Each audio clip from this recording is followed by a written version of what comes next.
Welcome back to another episode of Treknicity, a Star Trek podcast. I'm your host, Lars. I'm Patrick. And I'm Brandon. And I'm Andre. And I'm Andre. Hi, guys. Look at me. Look at me. I'm sorry. I like Star Trek. I kind of like the. I like turtles. You caught that. Yep. Oh my goodness. So this is an amazingly cool 4-man episode, just like we did this about 3 months ago when we wrapped up the season 4 of Treknicity. We are on the season finale of season 5 of Treknicity. Yay. We're talking about. And tonight we're going to be talking about the season 3 finale of Lower Decks, The Stars at Night. So let's jump right into it. We start with, let's see here. We start off with First Officer's Log this time. Apparently the Cerritos is in for repairs after pounding from the Breen. It took a harder pounding in the media after the Texas class and something about Freeman's shitty leadership. Great. So she's called back to Starfleet Command. They're still not happy about the whole thing from the prior episode. The admirals pretty much said Project Swing By from the prior episode was a failure. Freeman points out that they discovered the Breen, but that doesn't last because Admiral Buenamigo is all about talking about his new Texas class ships, and recommends after watching his failure that they get rid of the entire California class altogether.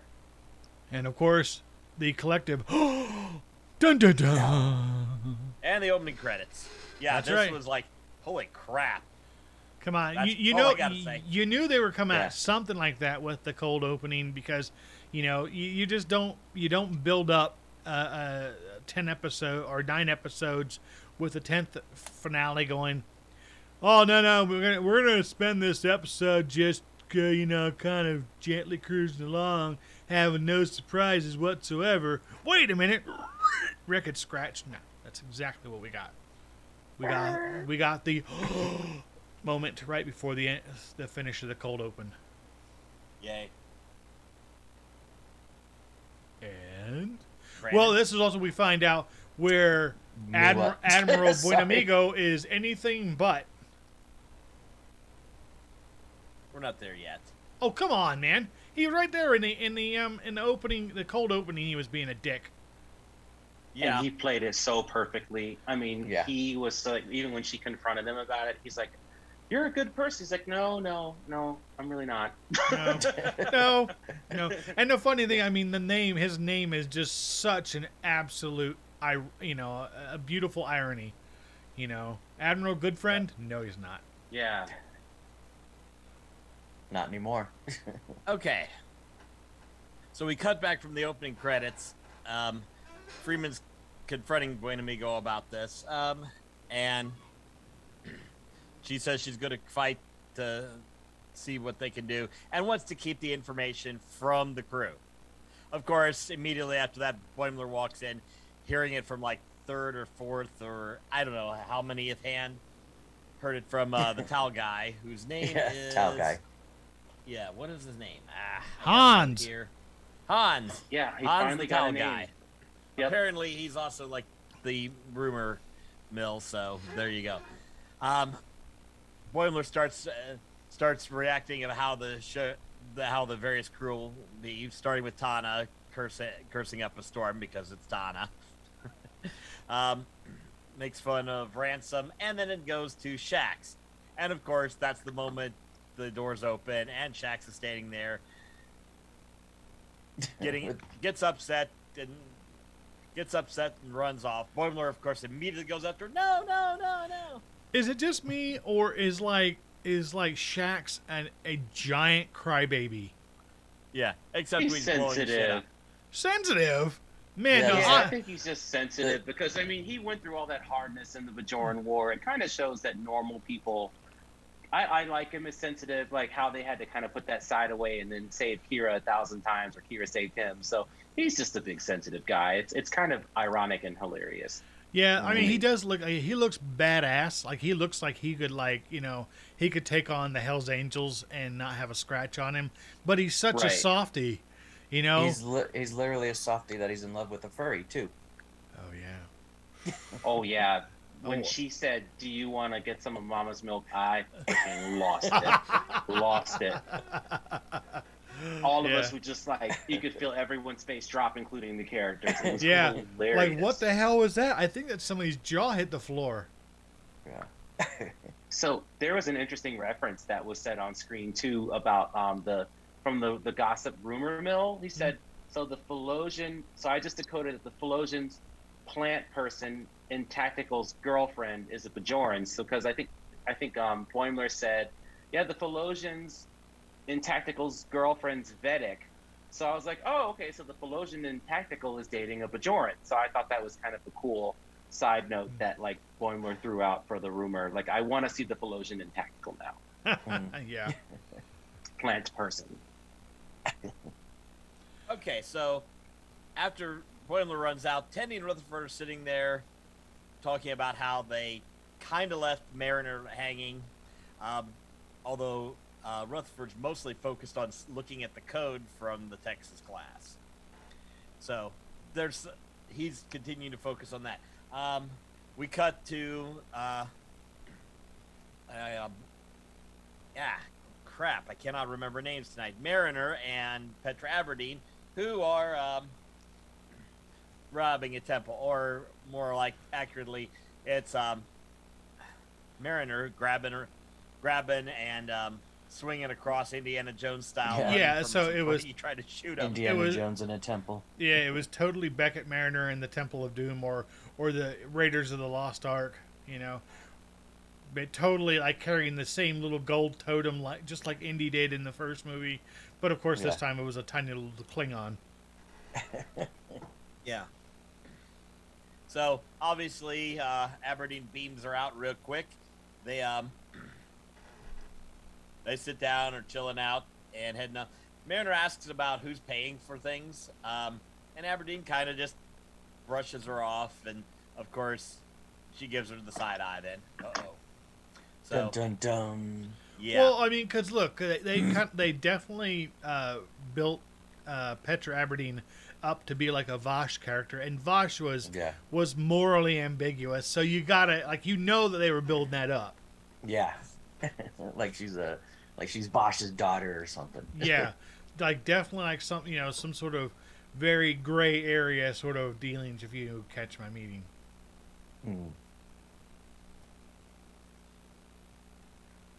I thought the interaction was really good, especially when you found out the secret donor for all of that was Admiral Picard. So like that was such a nice tie-in that like he was hiring her essentially to go and like steal back artifacts from thieves to get them back to where they belong. I was like, oh man, that's super cool. Yeah, like it's totally Picard. Yep, completely. I was just literally right before here, like 20 minutes ago, I've just finished that episode with Vosh because I'm rewatching TNG, and that was the episode I was just on right now. Nice.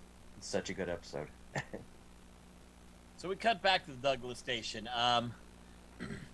Buenamigo's addressing other admirals about the whole situation with replacing the Callies with Texas-class ships. Offers her a job as fleet admiral, and she refuses because she says that they may be superior in some things. They're not superior to the Callie class. So Freeman ends up challenging Buenamigo in what she calls a mission race.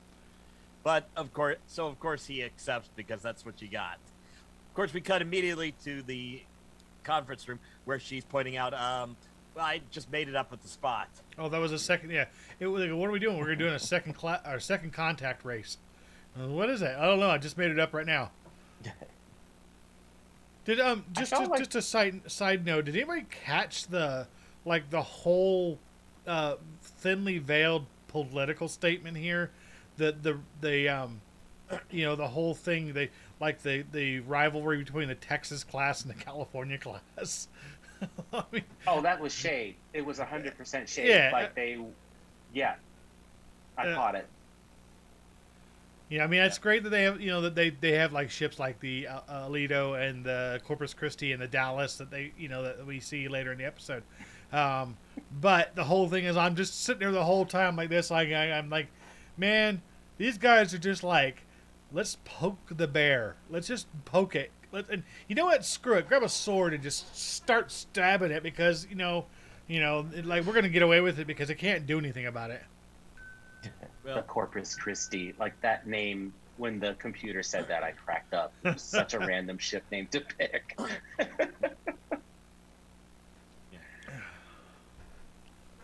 Okay, so the obviously they're talking about the second contact race. They believe they got the edge because they've done this, and everybody's sure they'll do it. So we cut to engineering with Billups screaming, "We need to do Galaxy class maintenance today." He's yelling, snapping, saying we need commander data level work, and Yeah, I want to see those isolinear optical chips blur. Yeah. Yeah. Did But you? Rutherford's still trying to focus on that code for some reason. So yeah, that's a first indicator that that's going to be a plot hook. Yep.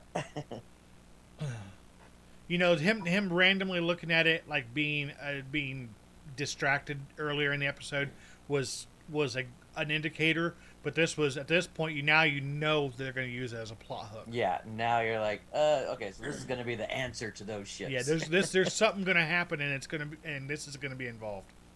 Yep. Did anybody feel like there was just a lot of cognitive dissonance in the room with all the admirals? They didn't really ask hard questions about the Texas class. They were just like, yeah, just totally replace all the California class ships to do everything, not just fight, but drop off stuff at outposts. I feel like the admirals, like once they just get up to a certain point, most of them are just stupid, like literally stupid or evil. Yeah, like I mean, even Buenamigo he says it himself. He goes, once you hit admiral, you hit a wall. You got to find something to do. And And the thing is, like we know from later on in the episode when all of the California class ships show up, there's over 20 of them. They want to replace them with three automated ships. Yeah. Like what? Okay, they got a mothballed entire class for 3 ships. Yeah, makes no sense. Yeah. That made no sense to me. I could see a limited test run for the Alito and that Texas class, maybe even like a defensive role, but just blanket. We're just gonna just M6 this whole thing. Yeah, I mean, did they not? Yeah. I mean, they've spent. You know, we've seen what? How many times have we seen in the last 3 seasons? We've seen AIs go rogue. At least 3. Yeah. They have a whole department or a whole room set up for just rogue AIs. Exactly. Yeah. Well, not to quote Pitch Meeting, but the episode had to happen. So there's your answer. Yeah. Plus, how do you fit all that in a half hour? Yeah, They exactly. figured it out. That's the thing. I got to pick up the pace because there is so much in this episode. Oh yeah, there's a lot to. Oh, one other thing. When they're prepping for the second contact race, anybody catch the comment by Tiana about her bitching about how long she had to serve on an Oberth class ship? Which, for anybody who doesn't know, those are the USS Maybe that was Grissom. 7 fucking years on a goddamn Oberth class. I Yeah. missed that. I need to go. Sounds like an amazing line. Who said it? Anna. Yeah, Tiana. That's right. If there's F-bombs being flung around, it's generally Tana. Did you notice what she was holding? A little kinky. The horse switch. Oh, the riding crop, wasn't And it? she was like yes, it was like the riding prop. She's like whipping people with that in sick bay. I'm 100% sure she's used that on Shax. Oh, I'm sure. That's probably why he's And crying. why she's my favorite. Yeah. I was like, meow, look what she's holding. She's like keeping a tight run ship. Yeah, man. I half expect Joey Tribbiani to show up in there. Hey, how you doing? Right. Meow. So yeah, So funny. while Tana's doing her usual. Tendy's talking to Dr. Miglamoo about about losing her training, and he's telling him, but of course Tana tells him get the fuck out. He's like, To be a quote. cantaloupe, not a don't. Yeah, it Oh, was. it's He's a like, food he goes, reference. that's cantaloupe thinking. I want you to be a cantaloupe. Yep. It's like, All the food What? references. Miglimo's hilarious. Yeah, it is. unreal. So, Ransom, of course, is briefing everybody on how to mount a chair like Will Riker, Yeah, because of course he is. you got to command that chair. Command that chair. Yeah. Throw your leg over the chair. Yeah, Sit like, on down. like it Right. has absolutely no bearing on the entire process, but you got to do it because the first officer says so. I'm course, surprised he he's didn't call it the hilarious Riker anyway. maneuver. Yeah. Boimler's impression of him was hilarious too. They talked like the ship talking about how Yeah. he was gonna go back to Barcelona. You know, like it's, I can see that. And strangely, he got whatever he said Tana said, to whatever Yeah. Tana's curse-filled line was, because of course he did. But Boimler breaks off from watching that because he sees Shax go by. Shax just yells at him, says he needs to focus on the mission. Of course, he walks away, tears in the eyes, because it's Shax. Yeah, So we get outside the station. Cerritos and Alito are lined up. Freeman and Buen Amigo fire off a few shots at each other. Buen Amigo uploads the things to the Alito's computer, and they go. But Buen Amigo sits there and lets the Alito sit there for a little bit before he sends it off, just because he wants to give him a head start. did anybody notice the interface for the Alito's AI looked just like the Excelsiors? it looked just like the M5 interface Oh, too. yeah. I mean, same kind of thing. Yep. Same interface multiple times. I'd seen it over the previous episodes, and I knew that something's up with that. Like Starfleet learned absolutely nothing from that whole disaster. Pretty much. That's probably why they have an intender institute for rogue AI. Because How about how Buen Amigo died? That was brutal. Like that Yep, phaser, we'll you get could see there. it go through. Okay. Yep. So let me jump Spoilers. Yeah. Spoilers, Andre. in there. Yeah. Yeah, things like goes- if we hadn't, like if people who actually watch this don't realize we spoiler the shit out of this stuff, I'm sorry if you haven't Yeah, figured it it's out too by late for now. that. Yeah, Yeah. Yeah, it's a recap show. You're on the If you wrong haven't channel watched- then. Yeah, if you haven't watched Lower Decks by now, you're in trouble. So, Yeah. first planet they hit, the Cerritos drops out at Galadone, which I think is the place they showed up in the very first episode. They begin building an outpost, going full throttle. The Alito arrives and just starts beaming entire buildings down. yep. The only thing that's interesting here is Rutherford's still looking at the code. And he's distracted. He's visibly distracted while they're building a power plant. Yeah. So Freeman beams them up, and they take off to the next planet. Cerritos gets to LT-358. It's some uninhabited planet. They start building as fast as they can, but Tendi takes a reading, thinks she might have found life. The Alito shows up, beams its stuff in, and it takes off as the Cerritos crew stop, trying to figure out if there's life, no life, finish, and they're on it and going full throttle.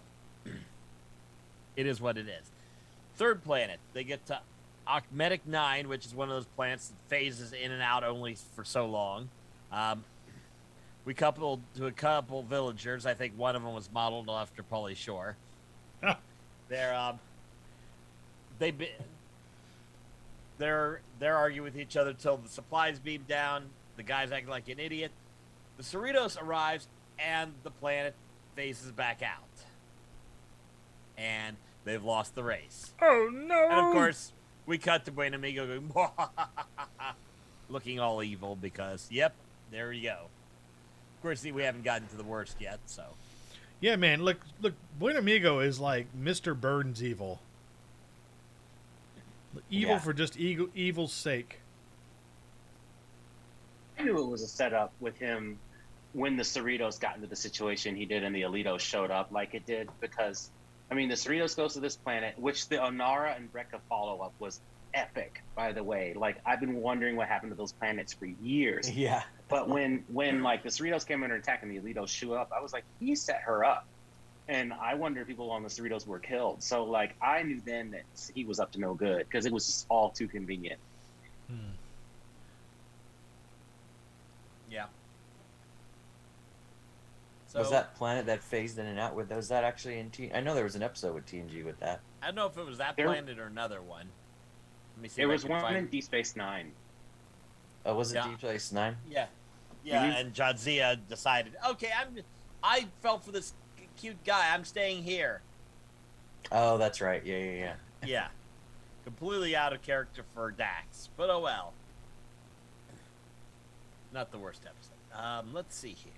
So we cut to the mess hall afterwards. The entire crew sitting there sad because obviously they lost. Tendy's still upset because she's the one that made them pause, but but Boyne was pointing out that's what they do. Yeah, even Tiana, reassures her that she did the right thing. Yep. Yeah. Freeman overhears it and just realizes the observation that the Alito just dumped stuff on there without checking that, and goes to call Buen Amigo and inform him of the Alito's mistake. The Alito because basically they failed, so that means she won, and she gets to report that to the council. We cut back to the mess hall. Rutherford's still looking at the code, and then realizes that it's his code on his implant that he programmed beforehand, before he got blown up with the implant, because Buen Amigo was the big bad admiral that erased his memory, and it's the same code that's on this ship, is in his implant, and is the code that he used to create Badgie. Yep. Yeah, we know how well that one turned out. Yet another callback to another AI that What did that went Cindy say? rogue. We don't need AI daddy issues.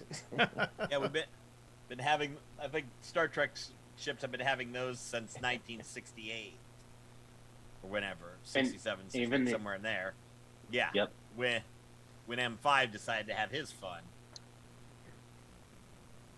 So he goes running off. Freeman and Buen Amigo are continuing arguing.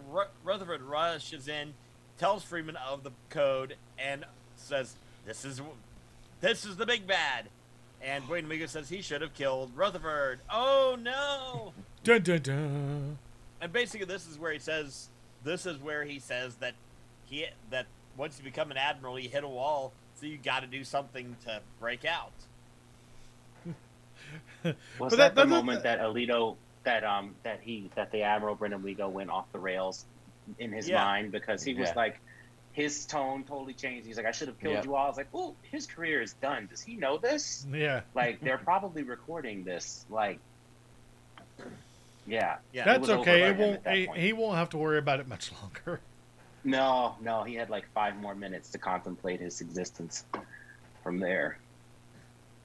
Yep. So, spoiler. Yeah, well, we're getting there. So, what we find out is that Buen Amigo been setting up, trying to get him to fail so that he could do this. And then with the Breen, he sent them to where they might have gotten blown up, just so he could swoop in and say things, because that was the plan all along. Yeah, so he was basically super evil from the get-go. Yeah. He had Freeman doesn't no respect for her. Yeah. Yeah, Freeman doesn't right away, tries to convince her that he is not that self-serving and he's better than this, but no, he's not. And he'll tell Starfleet that she attacked Alito out of anger and losing the race, and that the Alito was forced to defend itself. So he activates the independent controls for the Alito, making it fully autonomous. Tells it to... He Skynetted that damn thing. Yeah. He basically told it to go, and they had to destroy the Cerritos. Alito thinks about it for a second and basically gives them, I'm sorry, Admiral. I'm afraid I can't do that. He pulls a HAL 9000. Except with phasers through that go right through Buen Amigo. Yep. Stitches Yeah. him from asshole to breakfast. Yeah, that's the way you deal with a bad guy. Just blow him Yeah. up. Yeah, he torches that chorizo sausage, man. He just lets loose. The Alito, or the AI, goes nuts, and obviously, like, again, pulls a HAL 9000, realizes he's got to do something to fulfill his actual mission. But of course, he's now fully self-aware, and it's like, let's go blast everything. Let's go turn everything into armor Swiss cheese. Yeah. So, yeah, so the thing is that, so we have this situation where the Texas class ship basically becomes unhinged because of having all the safety protocols dropped from it, and then it goes off being nuts. And we know that it's a classic setup. You have a superior force taking on an inferior force, and you're like, oh my goodness, what are they going to do to survive? They're going to die because, again, it is Well, yeah. it's pounding. Yeah, and- it's just absolutely pounding the Cerritos. You're thinking, are they actually going to kill somebody? People do die in this episode. Yeah, Oh, they yeah. show in like corridors getting lit up, people Yeah. like flying.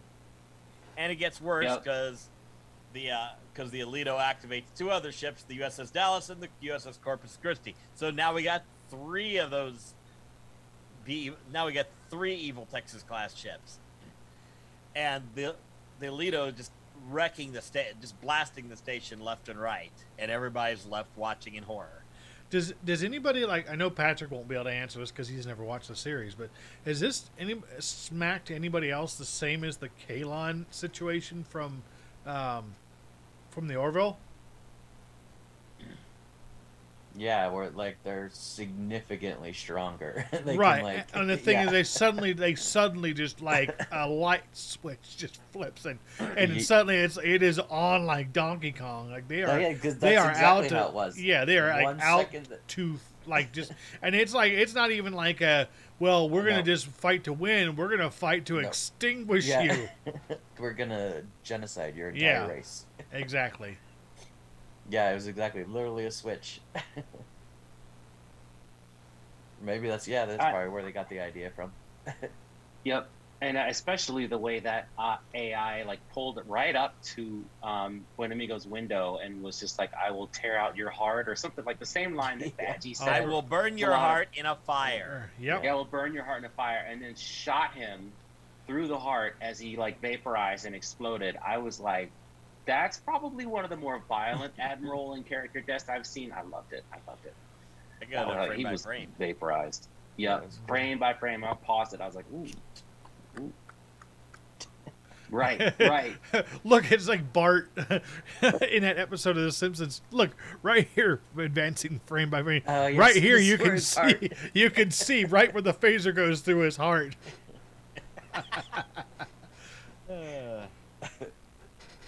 You were pausing Yeah. frame like frame. It's funny. Have you described the battle narration yet? I want to talk about that Sovereign class. That was really We're something, getting there. seeing that. Cool. Yeah, so we cut to Quailor 3. Mariner Aberdeen are getting ready to get the ID to give the idol they picked up to a museum. Mariner's just decides she's going to stay aboard the ship and rest a little bit. Aberdeen leaves, so immediately Mariner goes to the computer, starts trying to look through and see what's going on. Aberdeen returns, calls her out on that, and says, "Okay, I'll show you who our benefactor is." And we get the reveal of Admiral Picard, because so totally not nefarious. So I want to know. She tells him, or she says to Mariner that there's a huge endowment from the Admiral to do this sort of stuff. And I'm thinking, this is probably one of the biggest bones of contention in all of Star Trek. Is like, do they use money? Do they not use I know, money? I know. Do they use money? Do they not use money? Sometimes Do we have they use credits? money, We have sometimes they don't. Yeah, we have gold press platinum. We have credits. We don't use money. We use money all the time. Which is it? Pick a fucking road and go down and stay in your lane. Seriously. So I have a it's so theory confusing. about that. So there's some YouTube sites that speculate how like a post-money society would work, and some of them suggested it would be something like mass energy credits. Like the more you do, the more they allot to you. So like everybody gets the basic amount of credits, which will allow you to like have a shelter, move around Starbase, Starfleet, or the Federation at a certain pace. But Picard, because of the position he holds, probably gets more of an allotment to get things like a bigger home, an endowment that he could probably then trade for material like platinum. So I think that there's probably an exchange at the borders of the Federation where they can convert that mass energy credit to currency. That's my guess. But I kind of feel the same way you do, but I'm like, my head canon always tries to solve stuff like that. So I think there's probably some kind of conversion that Picard has a lot of allotted credits over the years, and I explained. Then he probably converts that into some endowment of platinum or some fund like Bank of Boleus or something. So yeah, I mean the thing is that to be honest with you, it's probably not a hill I'll ever die on, and because I figured, you know, if it moves the plot forward, that's fine. It's perfectly okay to me. But I do it's kind of like, man, just pick a lane and stay in it. And like we understand that the universe is not the same, you know, outside of the Federation as it is inside the Federation. So I get it that there's got to be some way that commerce happens. You know, it's not all just barter. Yeah. So, you know, of course, that's why they came up with the gold press latinum and whatnot, and which of course is funny because, you know, one thing that Gene Roddenberry wanted to communicate when he came out with with TNG was that the comm badges were actually made of gold, and the reason why is because gold is probably one of the best conductors of electricity. So, like the little comm badges were really, really good at broadcasting information. You know, for communication, for you know, biolocation, all that stuff. But also the fact is like, look, we're so evolved in the future that something that is immensely precious to us in the 20th and 21st century is not even a commodity that exists in the future. You know, they use it like we use aluminum. Aluminium? Excuse me, aluminium. Aluminium. Yeah, it's confusing. It's always like, I don't get it. They need to just go like you said, like canon, and just figure it out and tell us what it all is, or tell us how it is. Now that we spent 5 minutes talking about money, Patrick's like, yeah, now I can finish my synopsis, dicks. Yep. So let's go to Quailor 3. Mariner and Aberdeen are getting ready to drop that. I already got to it. Okay. So we start.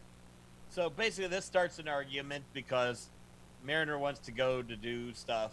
She wanted to find a reason to return to Starfleet so that she could do good, something for the greater good. Because this is where Mariner's optimism kicks up to 11 again. The argument, Aberdeen says she'd rather be an archaeologist than be on the Cerritos. Cuts to a news feed of the Cerritos getting its ass handed to it.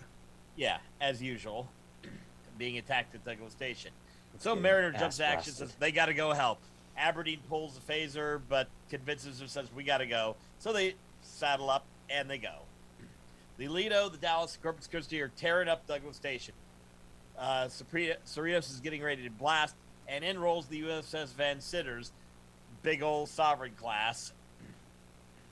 But it still starts to lose as the Texas class ships just start tearing them apart. You know, I had beef with that. Actually, I had real beef with that because I love the Sovereign class. It is such a badass looking ship, and it got just absolutely bitch smacked by the Texas class. I mean, you saw it blast through its shields and start splitting it open, like man, like what is this? Like, is like the Texas class the Ginsu steak knives of Star Trek? It slices, it dices, it makes Julian starships. You know, it's like. It cut through those shields like butter. Like butter. Marron. Okay.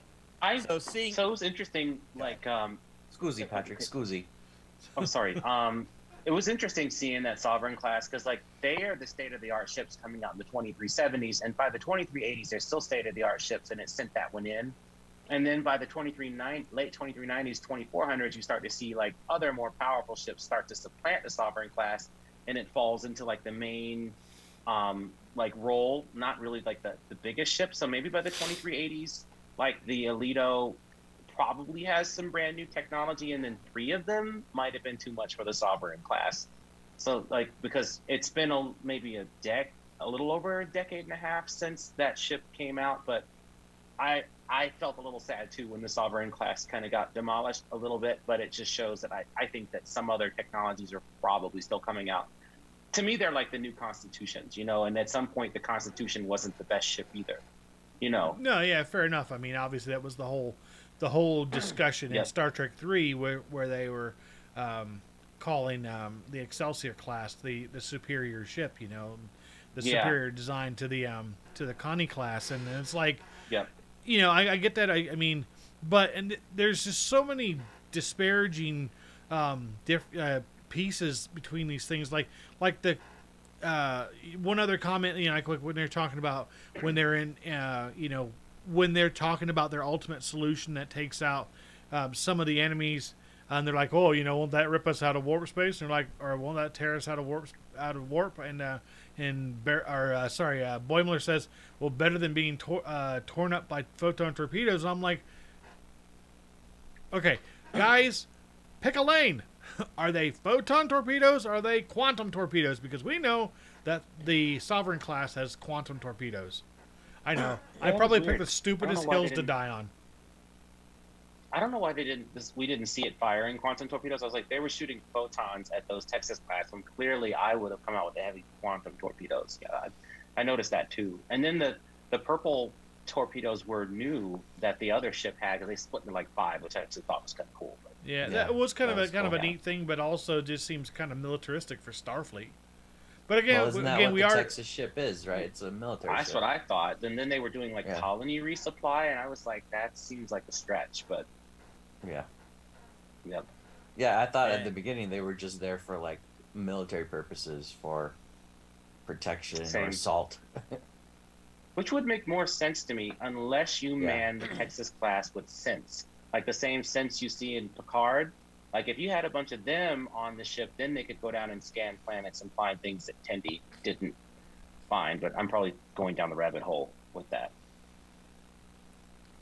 Yeah, but it makes sense. They just need it simple. Yeah. Yep, they got to keep it simple, stupid, you know. But again, I mean, it would look again. I mean, I told you, like I picked the stupidest hills to die on. You know, it all makes for a really cool episode. Like this whole thing that was going on, this whole scene of the Texas classes and the Texas class, the Sovereign and the California class, just going hammer and tong at it was really, really cool. You know, and I really don't care whether or not they were using photons or quantums or new splitting torpedoes. Who cares? It was good. Yeah. Exactly. So obviously those Texas classes are just tearing up everything, hoping to save things. Freeman hails the Alito and points out Rutherford, and of course evil AI immediately goes, "I will burn your heart in a fire," and the Texas class start hauling ass after the Cerritos. Cerritos hightails it and takes off at warp. Maximum warp.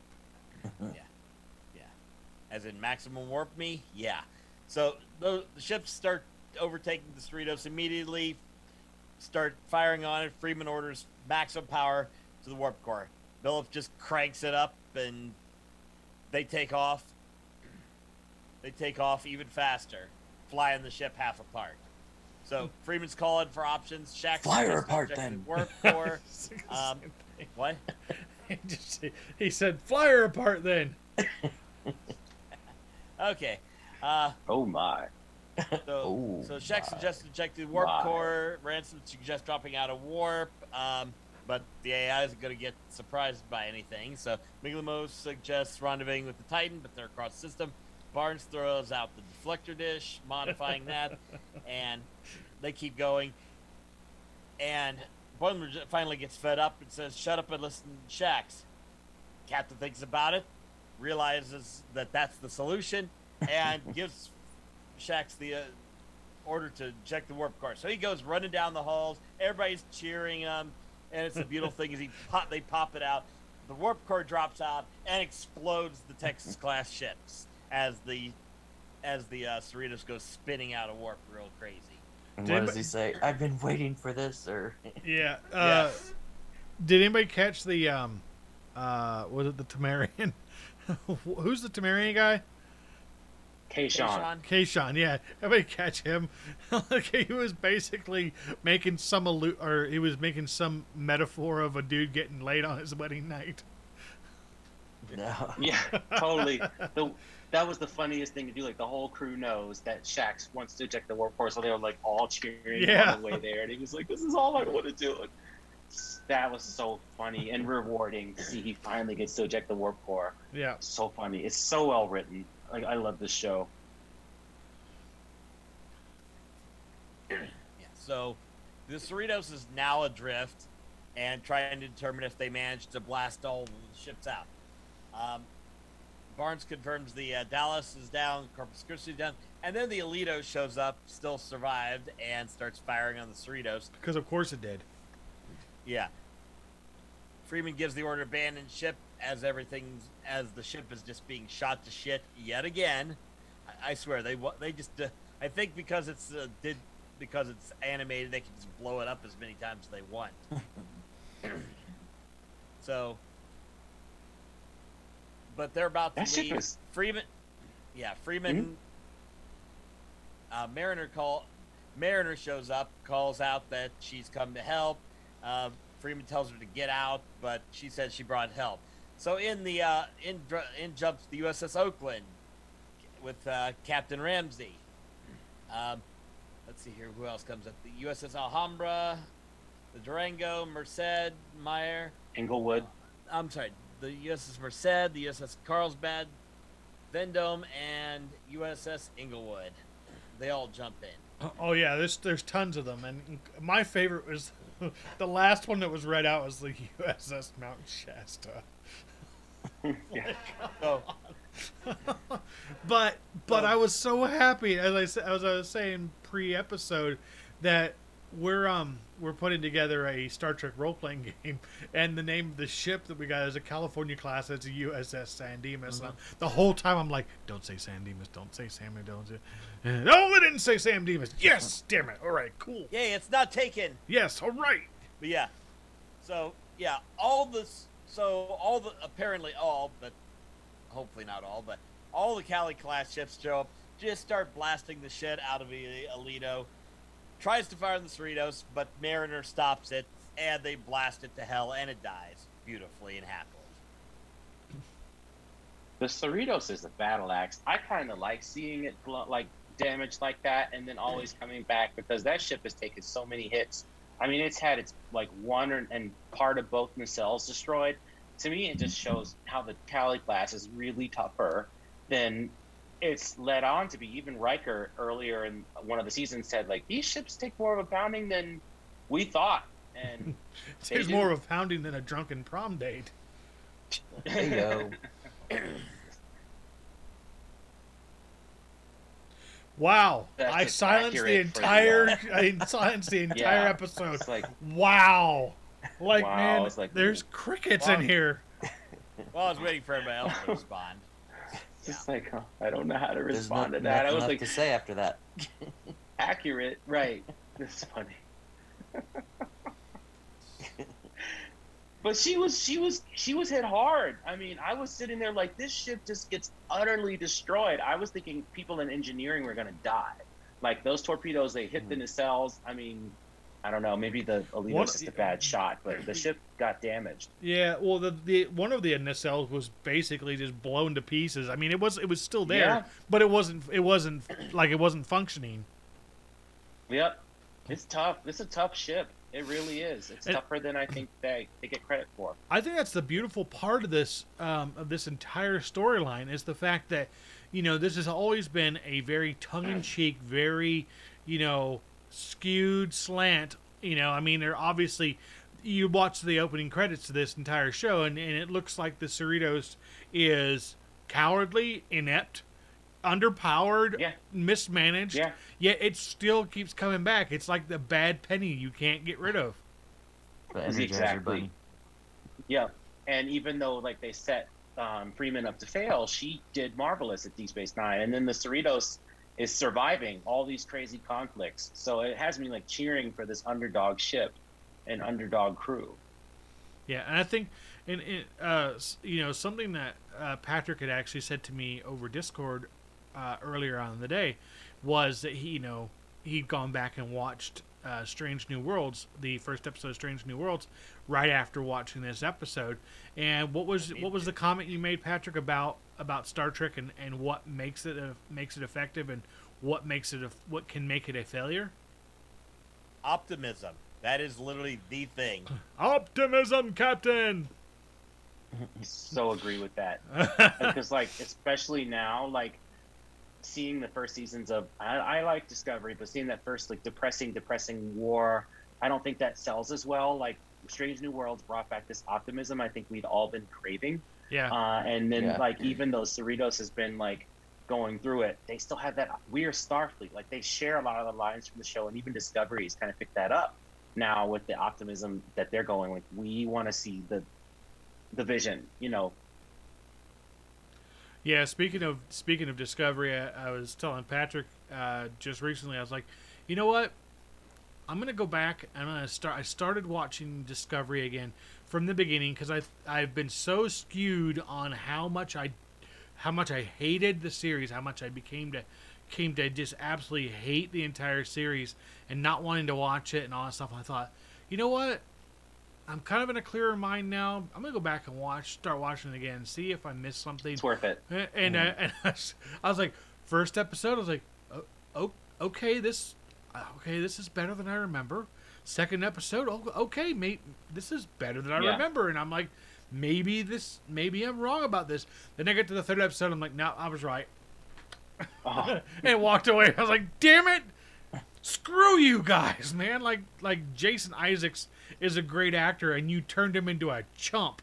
And I'm like, hell, sir, I'm an Englishman from I got me a southern twang. Like, dude, no, just this isn't Doctor Who where you can take English actors and actresses and give them that, they can really do the hyperbolic or exaggerated 1930s New York accent, I mean, like they can do like a really again exaggerated accent.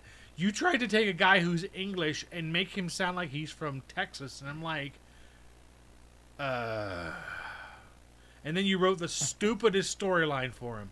Like, you just totally screwed this guy. And as a result, I got like about 3 or 4 episodes in. I'm like, yep, I'm done. I'll go back and watch. Like, I'll watch, of course, season 5 when it comes out. But I'm just like, yeah, I'm not giving this any more of my life. I do like how Strange New Worlds, though, like they set up Strange New Worlds from Discovery, and Strange New Worlds has closed the loop on all the open questions. And I did think that the setup for Strange New Worlds for Discovery was pretty good. Oh, absolutely. Second time, yeah.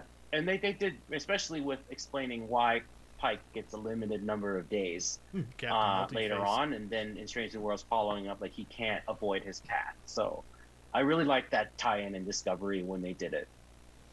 Oh no, bringing Pike in on Discovery was a good, totally. It was definitely a good little side thing, despite the fact that they went back to Talos 4, which I will not talk about. But Rules of Talos 4 is we don't talk about Talos 4. Yeah, it's like the Talos 4 club. Yeah, hands up if you've been to Talos 4. Nobody puts their hands up. Why doesn't anybody put their hands up? Because they don't want to die. Right. But I mean, the whole, like, back to what I was saying, Patrick made a very good point that where Star Trek really succeeds is when they focus on optimism. When they make us feel like what we're looking at is our actual future, to me, that's where it succeeds. Yeah, for sure. Agreed. Yeah. Totally. And we get to see a bit of that as we cut after the battle Cerritos is sitting at Douglas Station, which is also torn up. Mariner comes aboard, comes to the bar, and everybody starts looking excited because she's there. She comes up to the gang and gives Boimler a hug, and Boimler apologizes for asking her to apologize. And Mariner says it's fine because she tasted civilian life. Now she wants back in Starfleet. Mariner's surprised that Rutherford's keeping his implant because it's all this evil, because it's so evil. But it's really cool. It has all these cool modes. He's flicking through the different modes. I was confused by that. I was like, can he remove it? Because like he has to use it to keep his memories. So I was like, can they give him something else or like?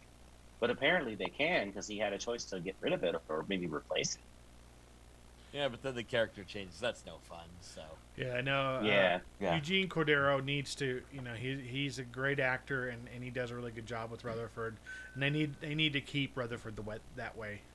Yep. I completely agree. Yep. yeah, he's had some development and become more himself. So there you go. Plus, insert optimism thing. So Miglimo's approaches Tendi, says that they're going to transfer an officer to join her in training. And that officer turns out to be the Vulcan Talin. Yes. Oh, yeah. Been waiting for that. Did anybody notice that when Mariner came into the into whatever the bar or whatever it is, that she totally snubbed Jennifer? Yeah, yeah. I thought she was going to say did. something or apologize, but no, nothing. I think it's Jennifer more she should have was walking in to apologized. see what the Yeah, friends that's what I were. meant. That's what I meant. I thought Jennifer might say Yeah. something, but nope. Well, hopefully we'll see that in season 4. Who So, thinks it's going to be Mariner and Ransom this next season? I think that's going to be a thing. I hope not. Yeah, Because I want to see her make up with Jennifer. Yeah, I think having an Bet you episode do. where they get back together would be awesome. Yeah. So, That's nice. And I think what's going to happen is that she will make up with Jennifer, but the time that she spent getting mentored by Ransom is going to be a conflict. Because we already know there's a mini thing between them from the first season. So I want to see some drama. I would love to see Jennifer like be a. I'm not gonna say throuple, but I'm just I'm just kidding. yes. Yeah, that's a whole different kind of Star Trek. That's not your daddy's Star Trek, or maybe it is. Well, she's open. Yeah, she is. It's a little different in the future. So hey, maybe they might all kick it. Who knows? Yeah, you never know, man. I won't. I certainly won't yuck their yum. Yeah. So No, I'm kidding. I would like to see some romantic tension between the. You know what happens? See, yeah. this is what happens every time we bring Andre onto this show. Like he sits there and like at some point in the conversation, it ends up devolving into some sort of sexual situation, which is exactly why we bring him on this show. why? So I'm not the only one talking about sex constantly? Exactly. It's good balance. It's good balance. Now you have balance. All things balance, my friend. There is balance in the farce. You get the award for silencing the room, though, Lars. I know. You literally gagged all of us. I was like, How? like the words. It's like one of those things. You see the words come out of your mouth. You're like, no, wait, please come back. You didn't mean to say that.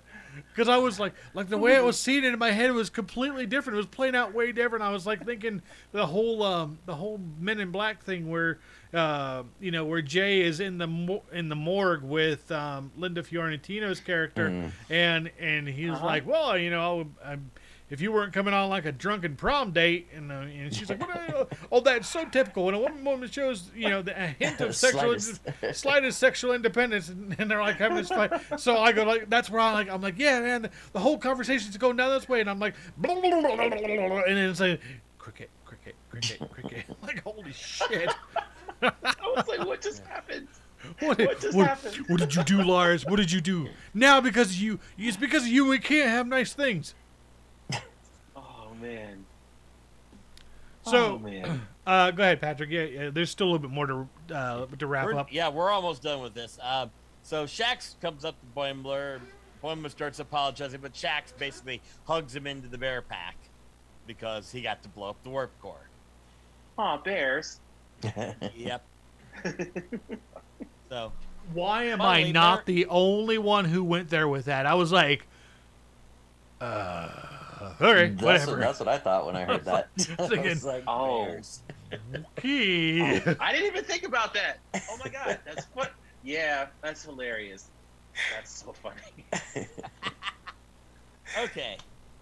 So finally, a mariner approaches Freeman, and basically she wants her back. They discuss. So they talk about why she left and why she wants to be back. But she's back, and she wants to be back, and she even wants to be mentored by Ransom. And Ransom looks, he looks like he's just been thrust into hell. Yep. And then, What then fresh Captain hell is Ramsey- this? Yep. Ramsey finally climbs up on top and gives a cheer that they faced the impossible odds and to get together and kicked Impossible's ass.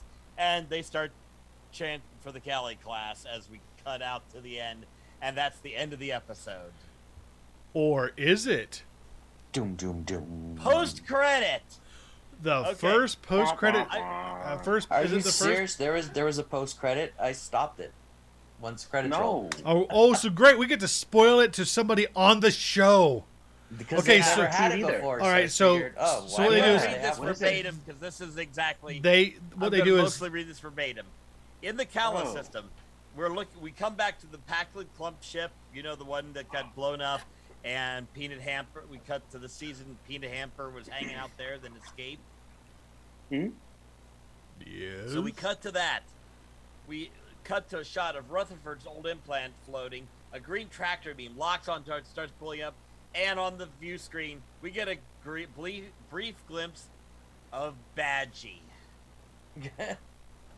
Oh man! Wow, I didn't I even have see no that. idea where they're Oh, going to yeah. go with this. Oh yeah. Oh. He's my. not dead. He survived. Oh And man! imagine this: he goes and finds a couple willing accomplices in the form of Peanut Hamper and what is Agamus. his name? Which one? Agamus. Agamus. Agamus. Yeah. Yep. Yeah, I knew it started with an A, but there's just so many AIs to remember. Oh, that's good. Uh, Damn, now I have to go back and watch that. Oh yeah. That's You cool. Me too. yeah. As soon as you get done with this, you got to go watch it. Right. The moment. Sounds good to me. I'm ready. Okay, That's gonna be so cool. as we prepare to wrap up this episode, just real quick, let's go down the line and get your overall thoughts on season 3 of Lower Decks. Patrick? Okay. This show constantly fires on all cylinders.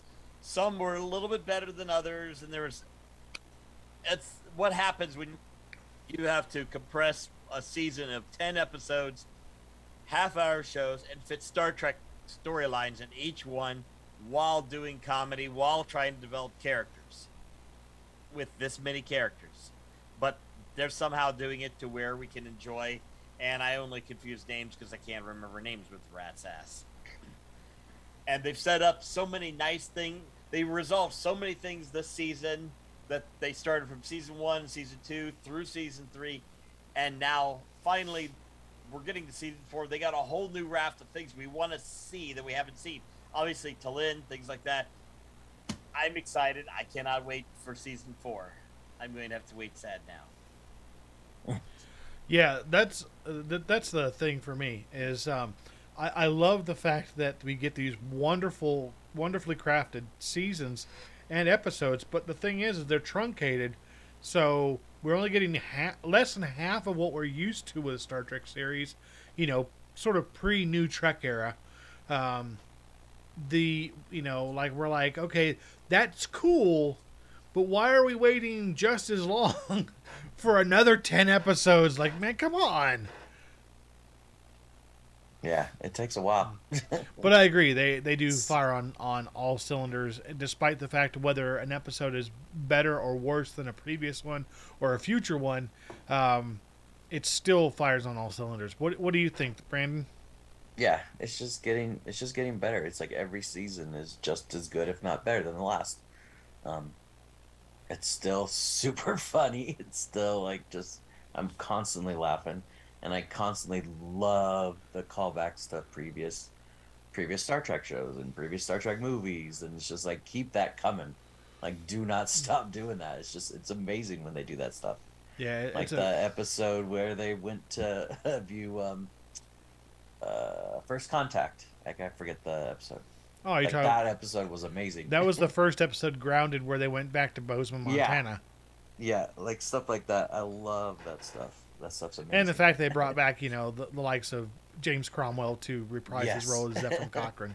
Like keep doing that and bringing back a Nina from Deep Space Nine and Oh yeah, Nana Visitor, and who else did they bring back? Armin Shimmerman, to play Yeah. Quark and all that stuff. Quark. Yeah. I'm what, looking forward to them with Strange New Worlds. oh yeah, That's absolutely. gonna be awesome. What about you, Andre? I think this was probably the best season for me. The character growth and the continuation of themes and answering things. I especially like the follow-ups that they're doing with old TNG obscure things. Like Mike McMahon says he wants to do a ton of like follow-ups to obscure things. So like the Breckons and the Onarans, like finding out what happened to them has been awesome. So like I'm just ready for more. Like they always leave you ready for more, and I've never laughed so hard watching Star Trek. It's just such a joy to see. I agree.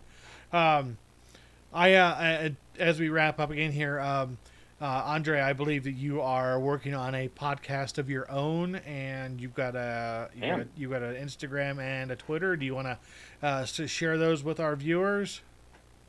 Yeah, you can find me on Twitter under the Sci-Fi Dre. I review here. I'll also be starting a podcast there, so information will be there. On Instagram, I am Saxmaster, and I also am a CGI artist, as you can see from the USS Pegasus here.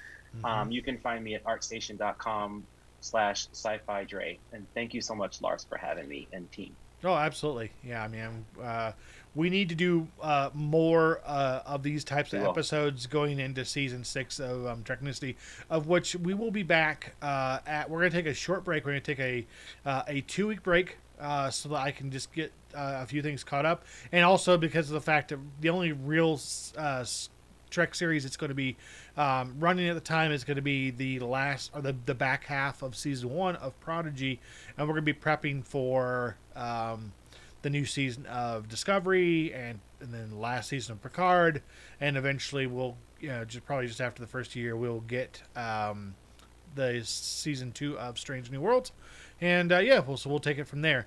Thank you everybody who watches this show and gives us feedback and all that. Of course, you can find us at our socials that are down here, all along there. You see that Red Shirt Geeks, Treknicity on Twitter, Instagram, Facebook, Twitch. Patrick goes on to our show Old Men Gaming throughout the week on Twitch. That's on the Twitch and YouTube, and that's usually And also Twitter. around 8 p.m. Eastern when I do run. So. Yeah. So thanks again for everybody. We've had a lot of fun doing this season. I've learned a lot more. I've been able to enjoy a lot more of it because I've had more people with me, and we will certainly be back with more of the same and discussing more Trek topics in depth. We will be bringing in some guests from other podcasts, as well as on December 3rd. Patrick and I are going to be appearing on the podcast Treksperts, where we go head to head to see who is the better Star Trek nerd. And then it's going to be a point of pride for me because, I've always been the Trek nerd and Patrick has been the Star Wars nerd, but everything he touches, he soaks up like a sponge. So I better do my homework. Again, thank you again for watching. I'm your host, Lars. I'm Patrick. I'm Brandon. And I'm Andre. As always, here on Treknicity, we encourage you to rock out what you spock out. We'll see you next time, folks. We'll see you next season.